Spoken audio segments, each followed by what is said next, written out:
एका मोठ्या घडामोडीनं ती म्हणजे 48 तासातच पाकिस्ताननं गुडघे टेकलेत. पाकिस्ताननं विनवणी केली आहे की हल्ले रोखण्यासाठी आम्हाला मदत करा. आमचं खूप आर्थिक नुकसान होतंय असं पाकिस्तानचं म्हणणं आहे. भारताच्या प्रत्युत्तराने आमचं नुकसान होतंय आणि 48 तासातच आता पाकिस्ताननं गुडघे टेकले असल्याचं पाहायला मिळतंय. पाकिस्ताननं एक प्रकारे विनवणी केली, हल्ले रोखण्यासाठी आम्हाला मदत करा, आमचं खूप आर्थिक नुकसान होतंय असं पाकिस्ताननं म्हटलंय. या संदर्भात आपण बोलणार आहोत. लेफ्टनंट जनरल, निवृत्त लेफ्टनंट जनरल दत्तात्रय शेकटकर आपल्या सोबत आहेत.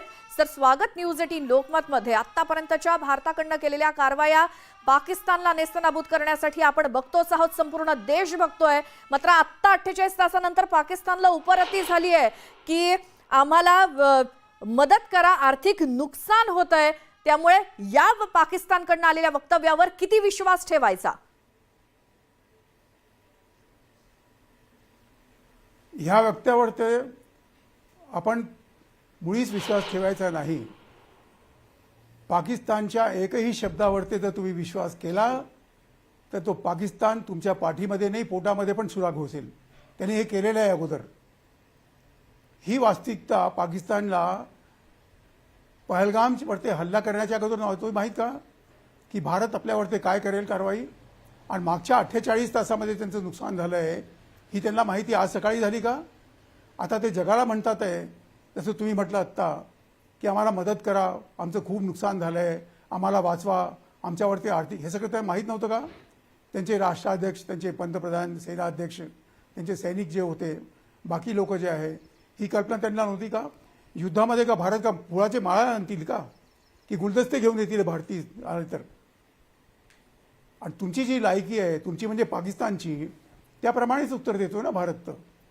जर पाकिस्तान समर्थित आतंकवाद्यांनी पाकिस्तानी सैनिकांच्या म्हटल्यावर पहलगाममध्ये हल्ला नसता केला तर ऑपरेशन सिंदूर झालं असतं का? त्यावेळेला आमचे जे तरुण लोक टुरिस्ट तिथे होते त्यांना मारलं आणि त्याच्यामध्ये 11 दिवस अगोदर लग्न झालेली ती बिचारी मुलगी, माझी ताई किंवा माझी बहीण किंवा कोणी पण, तिचं सिंदूर पुसलं गेलं, कुंकू पुसलं गेलं. आणि ह्याकरता हिंदीमध्ये याला सिंदूर म्हणतात, आपण हे ऑपरेशन सिंदूर नाव दिलं आहे. आत्ता आपण जे पाकिस्तानच्या विरुद्ध काम करतोय ते पाकिस्तानच्या लोकांबद्दल करत नाही, लोकांच्या विरुद्ध नाही करत आहे. बरोबर. आपण पाकिस्तानच्या एकही शाळेवर हल्ला नाही केला, एकही हॉस्पिटलवरती हल्ला नाही केला, एकाही बाजारावरती हल्ला नाही केला. आपले हल्ले जे चालले होते ते फक्त आतंकवादी तिथे लपतात त्या ठिकाणावरती होते, आपण शोधून काढले. तिथे आपण मिसाईल पाठवले, आपले विमानं पाठवले.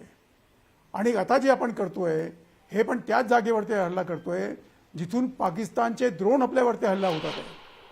जर ते ड्रोन कोणत्या विमानतळावरतून येतात आहे तर आपण त्या विमानतळाला ध्वस्त करतोय. सरगोद्यावरून ड्रोन आले आपण केलं, लाहोरवरतून ड्रोन आले आपण तिथे आपला बॉम्बिंग केली आहे. तर जिथून पाकिस्तानी सैन्य किंवा टेक्नॉलॉजी भारताच्या विरुद्ध किंवा भारतीय लोकांच्या विरुद्ध वापरली जाईल, आपण तिथे हल्ला करू. आणि हल्ला करताना आपण त्यांच्यावरती फुलाच्या माळा नाही टाकणार, त्यांना त्याच भाषेत उत्तर देऊ आहे जी भाषा त्यांना समजती. आता ते जगाला म्हणतात आहे की तुम्ही आमची मदत करा. आजपर्यंत पाकिस्ताननी जगातल्या एकाही देशाच्या बरोबर काम केलं आहे का? पाकिस्तानबद्दल चांगलं बोलणारा जगामध्ये एकही देश आहे का? बरोबर. त्यांच्या आजूबाजू त्यांचा स्वतः मित्र आहे चीन, तो त्यांना मित्र म्हणतो का? ज्या अमेरिकेची त्यांनी मदत केली अफगाणिस्तानमध्ये युद्ध करताना, तो त्यांना मंत्र करतोय का? आज जगामध्ये पाकिस्तान वेगळा पडलेला आहे, कारण की पूर्ण जगामध्ये माहीत आहे की पाकिस्तान आतंकवादी आणि आतंकवादी समर्थक देश आहे. आणि आतंकवादी समर्थकांना कोणीही मदत करणार नाही आणि भारताच्या विरुद्ध मुळीच करणार नाही. कारण की भारत जो आहे हा आज जगामध्ये 4थ्या नंबरवरती एक मोठा देश समजला जातो, 4थ्या नंबरचा मोठा देश समजला जातो. संयुक्त राष्ट्र परिषदेमध्ये भारताची जी ध्वजा आहे ती फडकते तिथे आपले आहे. ही वास्तविकता आहे. आपले पंतप्रधान जगातले सर्वात मोठे आणि एक योग्य राजनैतिक त्यांना ते म्हणतात. भारतीय सैन्य जगामध्ये 3ऱ्या नंबरवरती आहे, 3ऱ्या नंबरचं सैन्य आहे. संख्येमध्ये नाही, टेक्नॉलॉजीमध्ये किंवा कुणी. स्वतःला जे पहिल्या नंबरचं म्हणतात त्यांची पण इतकी योग्य नाही आहे. जे मी त्या देशाचं नाव नाही घेत आहे, जे देश आपल्याला स्वतःला नंबर 1 म्हणतात आहे त्यांनी मागच्या 25 वर्षामध्ये एकही युद्ध जिंकला का? आणि जो आपल्याला नंबर 2 तर म्हणतो त्यांनी एकही युद्ध जिंकला का? पण भारताने 1965 1971 बांगलादेशचा विनाश केला, कारगिल युद्धामध्ये पण पछाडलं. आणि हे जे तुम्ही युद्ध आमच्यावरती थोपताय, आम्ही त्याला युद्ध म्हणत नाही, आम्ही ऑपरेशन म्हणतोय, ऑपरेशन सिंदूर. बरोबर. ह्याच्यावरती तुम्ही आमच्यावरती काय केलं? आमच्या लोकांना मारलं ना. आमच्या बहिणी, आमच्या मुली तुम्ही विधवा करून टाकल्या आणि अजूनही तुम्ही करताय. त्यांचे ते ड्रोन हमले होतात आहे, ते ड्रोन हमले कोणते येतात कुठून? हे लाहोरच्या एअरपोर्टवरतून होतात आहे. ह्याकरता ज्या जागून भारताविरुद्ध ड्रोन हल्ले आले त्या लाहोर एअरपोर्टवरती आपण मिसाईल टाकलेले आहे. सरगोद्यावरतून आले, सरगोद्यावरती टाकू. तुम्ही जिथून तिथून भारतावरती शस्त्र फेकाल किंवा शस्त्रक्रिया कराल, आम्ही तिथे येऊन तुम्हाला ध्वस्त करू, ह्यात मुळी शंका नाही आहे.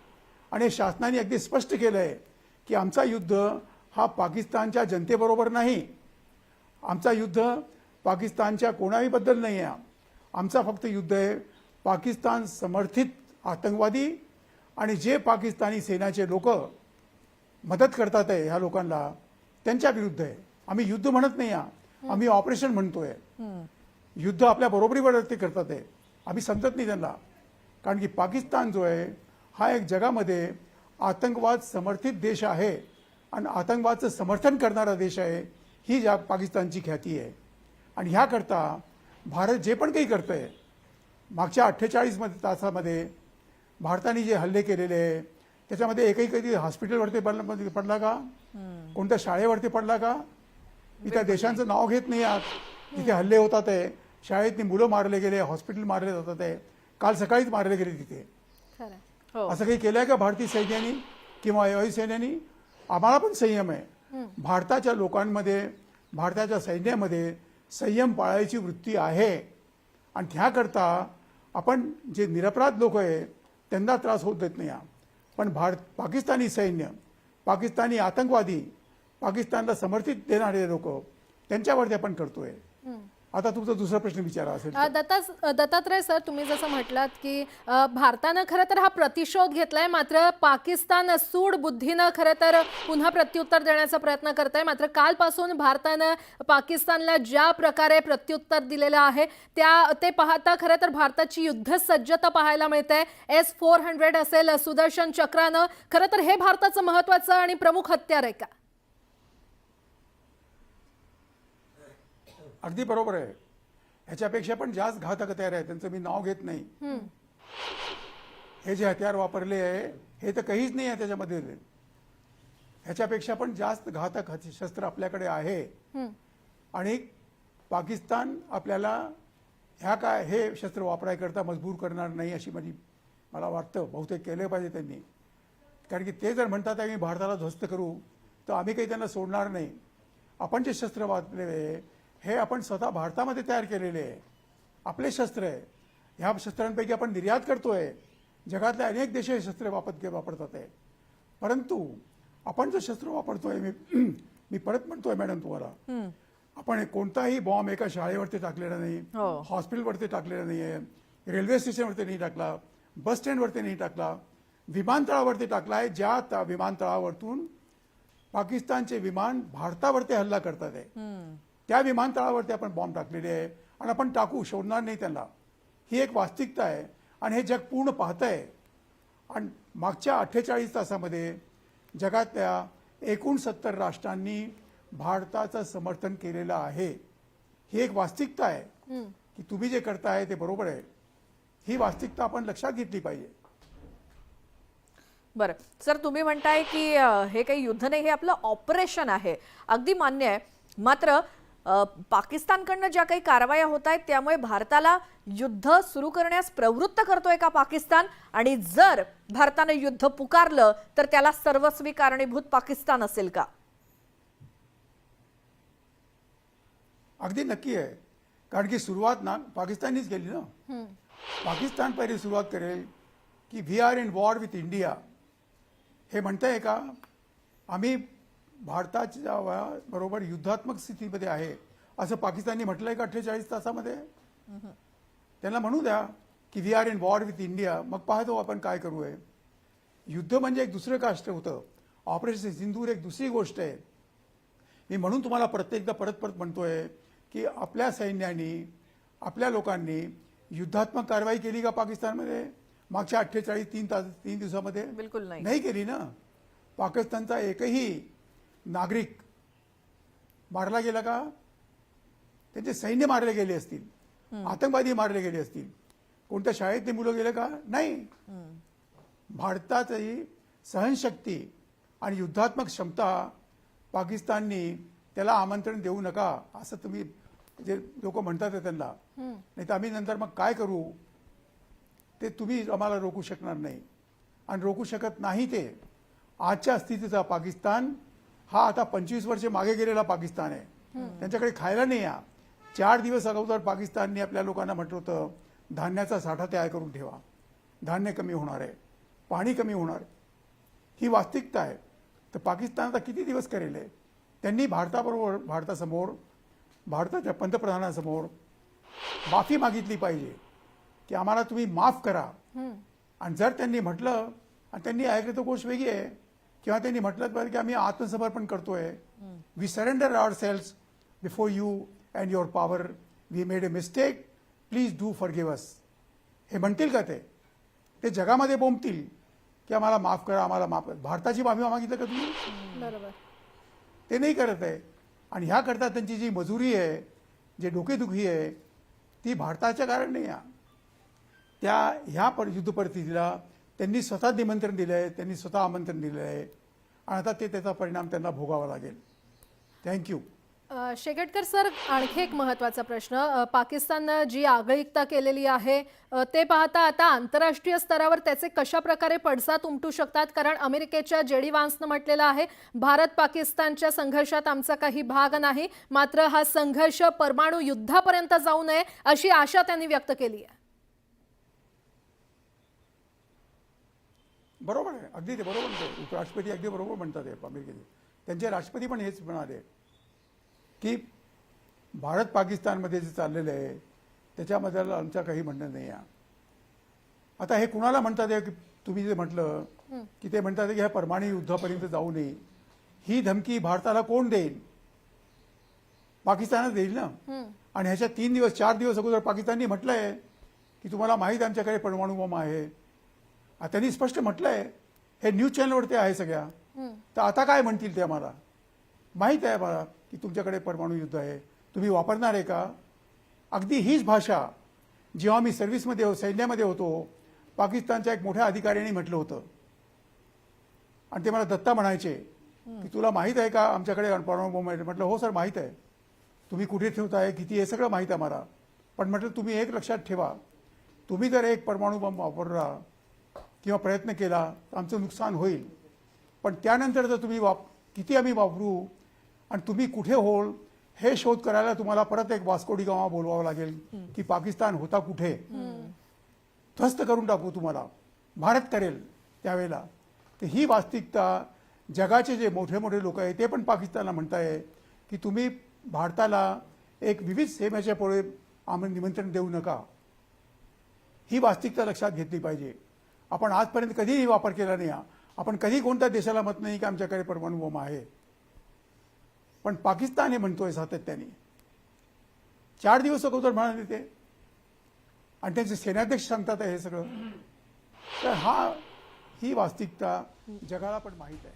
बरोबर आहे. शेकटकर सर, एक मोठी बातमी आपण बघूयात. कराची बंदराला मोठा फटका बसलाय. भारतानं कराची बंदराला थेट लक्ष्य केलं आणि भारताच्या हल्ल्यामध्ये बंदर उद्ध्वस्त झालंय पूर्णपणे. तर या क्षणाची मोठी अपडेट आपण पाहतोय. 1971 नंतर पहिल्यांदाच कराची बंदरावर हा हल्ला करण्यात आलेला आहे. भारताच्या हल्ल्यात कराची बंदराचं नुकसान झालेलं आहे असं पाकिस्तानकडून कबुली देण्यात आलेली आहे. पुन्हा एकदा जाऊयात शेकटकर सर यांच्याकडे. सर, 1971 नंतर प्रथमच आता 2025 मध्ये कराची बंदरावरती हल्ला करून भारतानं ते पूर्णपणे उद्ध्वस्त केलं. 71ची काय परिस्थिती होती आणि त्यानंतर मधला हा काही काळ लोटला आणि आता पुन्हा एकदा ते उद्ध्वस्त झाले, त्याबद्दल काय सांगाल? हा तुमचा शेवटचा प्रश्न आहे.